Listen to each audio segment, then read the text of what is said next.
option. It's like exit 3 on the turnpike. It's like literally a stone's throw away from Delaware. Wow. Hey, we said we wanted to go on the road, right? Hey, I am all for going on the road with Damage 365. Like we've been invited to so many places. Let's just get on the road and let's do it. I know. I mean, I don't got nothing else to do. All right, let's get into this card because Joe Bellini sent us the card. Good job, Joe. I don't have to call you. All right. It was one of my favorite tag teams, Fala and Harley. They defeated the Alpha Males. Alpha Males are pretty funny. They're like, I don't know, kind of reminds me of, what the heck was the male cheerleaders from WWE? Spirit Squad, my Spirit boy. Squad, yeah. It kind of reminds me of Spirit Squad. They all come down. They're all like chiseled and tan, and their hair looks great. And but either way, they lost. It was Fala and Harley that defeated the Alpha Males. Neptali Rodriguez was the winner of the Battle Royal. That was the second match, and it was Neptali Rodriguez winning that Battle Royal. That also included Jessie Bonesaw Brooks, female wrestler, who we should be able to get. We will see at this wrestling event company that we've been invited to. She's good, bro. She's strong, short, very low sense of gravity, but she put on a couple of snap suplexes on some guys in the middle of the ring, and just like I think her shirt says what is it? She's got a funny shirt, and I'm gonna tell you what it is because her shirt says. Well, that one says her thing says the baddest woman on the planet, and man, she had a picture of her shirt on her, and some girl was wearing her shirt too, but I knock bitches out. I love it, bro. I really do. I love it. I knock bitches out. I gave her a business card. I told her to get in touch with us. I want her on the air, but she's nice though. She's a good wrestler. She's a little quiet, but she's good. Definitely.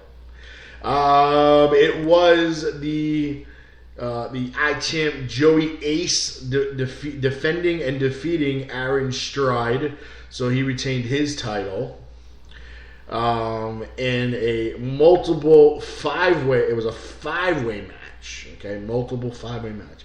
Rude Boy Riley, Chris Payne, Michael Massacre, Logan Black, and Dirtbag Dan. And it was Rude Boy Riley victorious. And Rude Boy Riley, bro, I told you, he's like if Dolph Ziggler and CM Punk had an offspring. That would I remember that. Yep, that's Rude Boy Riley. He's very good. He's nuts. Puts his body on the line. Does some really crazy crap. He did a couple of off the top rope backflips onto the floor, landing on everybody. He's crazy. But he was victorious. Rude Boy Riley defeats Chris Payne, Michael Massacre, Logan Black, and Dirtbag Dan in a five-way. In a match that... no-brainer, it was Haku defeating Chachi. It was a little messy at the beginning. After Haku banged Chachi's head off the second turnbuckle, he kind of whipped his head back and caught Haku right on the chin. And I don't know if the third head bash into the turnbuckle was harder than the last one, but if it was, we know why. Because Haku wasn't happy about catching a top of his head to someone's chin. So that's probably not the guy. That's probably not the guy you want to accidentally hit or screw up with when you're in the ring, because you're gonna feel it with a chop or something. Yeah, so. you don't want to botch against Haku because he's gonna kill you. But Chachi did put on some offense though, bro. You got him a couple of flying cross body press. Dropped a couple of elbows on him, had him down momentarily. But once Haku got up again, it was pretty much fundamental. He was done. He got Chachi's manager Jay George came in. Haku got the double tongue and death grip on both of them. Put them both down to the mat. Got the 3 count. Both of them are out. Both of them rolled out of the ring holding their necks. And as you saw on Facebook later, he had a nice, big old scuff mark on his forehead from a kick from Haku. He should have had him autograph it. That would have been hilarious. Can you autograph your scuff mark on my forehead? Take a picture of it. I don't know how long that would stay there, but if you got it marked, if you got it autographed pretty well, you never know. Yeah, you take a picture of it, so you always have that picture of a scuff mark and Haku's signature on your forehead. There we go. That'd be a great selfie.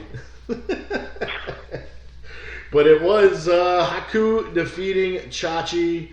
Let me tell you something. We got an interview from Haku. I wanted to play it today, but I didn't have the time to edit it and put it together and stuff like that. But we will play it on a future show. So we'd like to thank Eric Sims of ESS Promotions for that interview. And you also want to congratulate Eric Sims of ESS Promotions on the birth of his brand new daughter. So congratulations. And let me tell you something. Haku's a cool guy. He's very down to earth. You have good conversation with him. He'll talk about back in the day, and we had conversations about the Macho Man Randy Savage. We had conversations about his the Faces of Fear tag team he was with, and Powers of Pain, and things like that, and how he got into wrestling, and how he got into this country, and when he got to WWE, and it was a really cool interview, bro, and I think you'll definitely enjoy that interview. Yeah. It was John Cannon defeating B.A. Kid in a chain match. Both of them had a chain strapped to their wrists, and they got to use it as a weapon. They got to use it was pretty much no holds barred. You got to do whatever you want, but it was John Cannon defeating B.A. Kid. The tag team champions, EYFBO, and my boy, the Funky Monkey. They defeated Dan Maff and Havoc via disqualification when they were hit with their own title belts. And, of course, obviously that's going to be a DQ. So they are still the champions. Abdul Nasir, he defeated Benjamin Quinn. And kind of a one-sided match. Not much doubt there. Nasir, a very good wrestler, former champ. Team Torment, the champion. The two guys are the heavyweight champion, and a fatal. Well, it was 4 of them, but it's kind of a fatal 3-way because 2 of them are the champ. But we discussed this last time that the odds are against them because if either one of the 2 of them get pinned, they lose the title. So there's their odds are 50-50 that they win or lose. Because you got Jason Karloff and Chris Steeler who cashed in his Money in the Bank contract in this match. So Team Torment victorious, defeating Karloff and Steeler, and they're still the Warriors of Wrestling heavyweight champion. So that was It's so weird saying heavyweight champions. Well, I keep trying to say champion. I'm like, Team Torment, both of them, the heavyweight champion. It is hard. I don't think they're going to do like Lay Cool and cut the belt in half. Let's never refer to Lay Cool again because that's just no. Just no. They're both beautiful women, but just no. Hey, Layla's still there. She's still hot. And Michelle McCool is, Undertaker's a lucky man, but... Yeah, I'm not gonna say nothing about Michelle McCool because I don't need him knocking on my door. So next thing you know, I'm gonna wake up in the middle of the gong and I'm gonna be like, son of a. Yeah, so I get the gongs going. I'm gonna be running. I'd be in Jersey before you knew it, bro. Oh my God! So that was the entire card for Warriors of Wrestling, their 7-year anniversary show. Packed capacity, standing room only. Like I said, I couldn't even move. I got to a point where I just found a seat behind one of the tables, and I just stayed there because it was nuts. It was crazy, but nuts in a good way. It was organized. It wasn't chaos. It wasn't like good.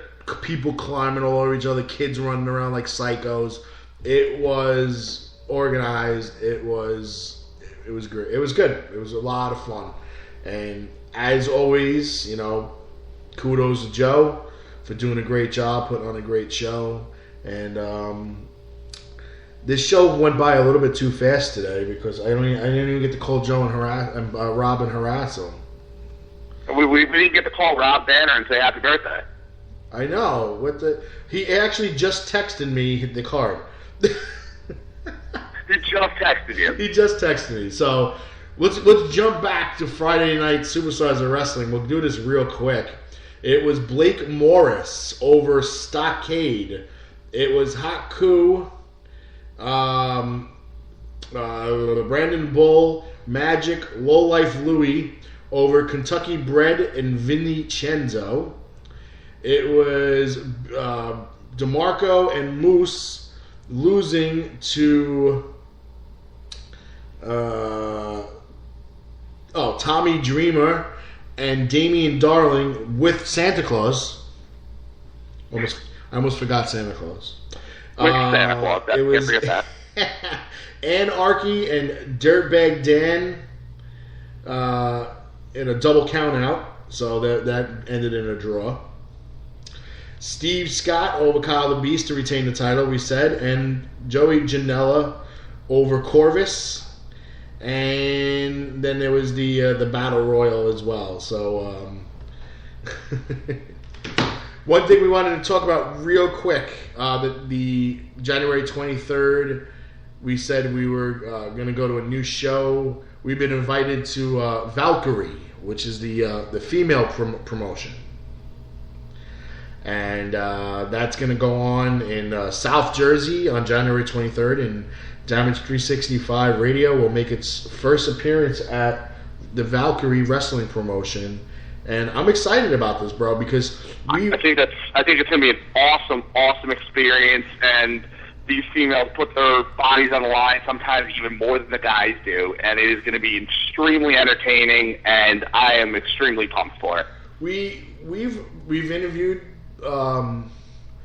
wrestlers from Valkyrie. Aja Pereira, she's a part of Valkyrie. We interviewed her before she became a part of Valkyrie. Renee Michelle. Yep. And our first guest in January. Why is the name just totally? Diana Perrazzo. She's joining Valkyrie as well, and she'll be at that 23rd show. So I mean, there's a lot going on. Their champion is, and I think she's going to be calling us, Casey Carlisle, and maybe Sumi Sukai. I've seen her wrestle with JCW, so she'll and aforementioned Bonesaw Jesse Brooks. Independent wrestlers Mistress Belmont and La Rosa Negra. I mean, they got a lot of talent. And one of the contacts we're dealing with is Chris Levin. He is a referee with Warriors of Wrestling and other programs, and he's the one that's taking care of this with us. And I contacted Valkyrie directly. They were all for bringing us in. They were very excited about it. And I got in touch with Chris, and Chris is all for it too. So, we're all set for it, and I'm excited, and I know you're excited. And once I tell JT, he'll be excited, and JT will be more excited than all of us combined. Yeah, we're If he's we allowed, might just leave him home. If he's allowed to come. Oh my God! All right.